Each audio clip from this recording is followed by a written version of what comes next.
Price Lord. கர்த்தர் நல்லவர் friends. இன்றைக்கி பைபிள் டெஸ்ட்டு டே 5. ஓகேயா? டே 4 வரைக்கும் ஆதியாகமம் இன்னும் நம்ம கவர் பண்ணலை. ப்ராபப்ளி நாளைக்கு நம்ம ஆதியாகமத்தை கவர் பண்ணிடுவோம். இன்னும் ஒரு அஞ்சு அதிகாரம் தான் இருக்குது. நாளையோட ஆதியாகமம் முடிஞ்சிடும். ஸோ ஆதியாகமத்தில் தான் திரும்ப திரும்ப திரும்ப திரும்ப ரிப்பீட்டடாக எடுத்துகிட்ருக்கேன். ஆனால் ரிப்பீட்டட் கொஷின்ஸ் உங்களுக்கு வராது. இன்றைக்கி கேட்கக்கூடிய அந்த 5 கொஷின்ஸ் என்ன அப்படின்னா, ஆப்ரஹாமுக்கு பைபிள் படி 3 ஒய்ஃப்னு போட்டிருக்கு. அந்த 3 ஒய்ஃப் நேம் என்னன்னு சொல்லுங்கள். உங்களுக்கு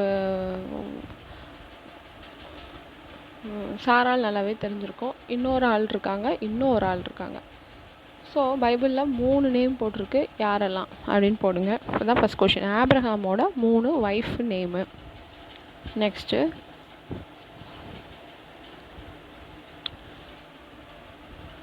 கர்த்தர் நோவா கிட்ட, அதாவது அந்த பேழையிலேருந்து வெளியே வந்ததுக்கப்புறமா, உங்களுக்காக நான் அதை படைச்சிருக்கேன், இதை படைச்சிருக்கேன், எல்லாம் இருக்குது, மிருக ஜீவன்கள் இருக்குது, காட்டு மிருகங்கள் இருக்குது, நாட்டு மிருகங்கள் எல்லாத்தையும் புசிக்கலாம்.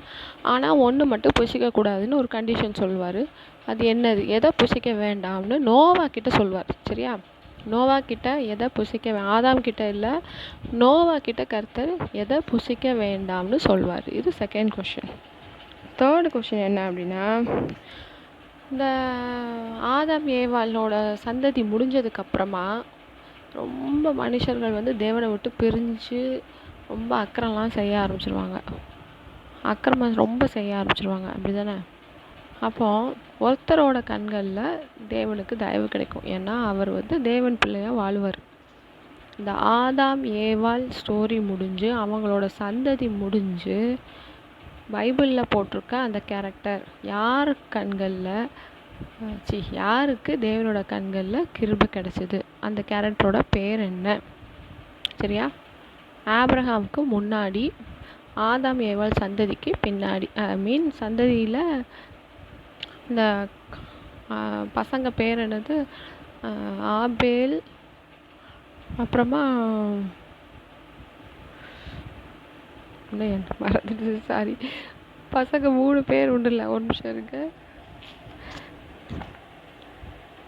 காயின், அந்த பேர் வந்துச்சு. காயின், ஆபேல், அப்புறம் கடைசியாக சேத். இந்த 3 பேரும் ஆதாமோட பிள்ளைங்க.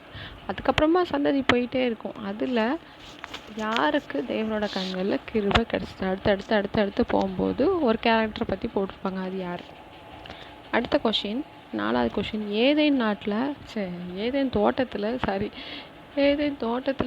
ஒரு நதி. அந்த நதி 4 ஆறாக பாயும். இந்த ஆதாம் ஏவாளுக்காக செட் பண்ணி வச்ச நதி. அந்த நதியிலேருந்து 4 ஆறு ரிவர்ஸ் போகும். அந்த ரிவர்ஸோட நேம் என்ன?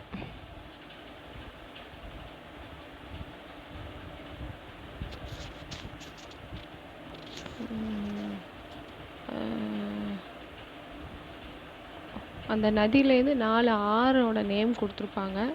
அந்த 4 ஆறோட நேம் என்னன்னு மென்ஷன் பண்ணுங்கள். Last question. கர்த்தர் ஆதாம் கிட்டேருந்து ஒரு உறுப்பு, அதாவது ஆதாம் கிட்டேருந்து ஒன்று எடுத்து தான் மனுஷியை படைப்பார். அப்படி தானே? அது என்னதை எடுத்து படைப்பார்? ஆதாம் நல்ல அயர்ந்த நித்திரையை வர வச்சு அவன்கிட்டேருந்து ஒன்று எடுத்து அதை சதையால் நிரப்பி மனுஷியாக்குவார். அது என்னது அப்படிங்கிறத சொல்லுங்கள். Okay friends,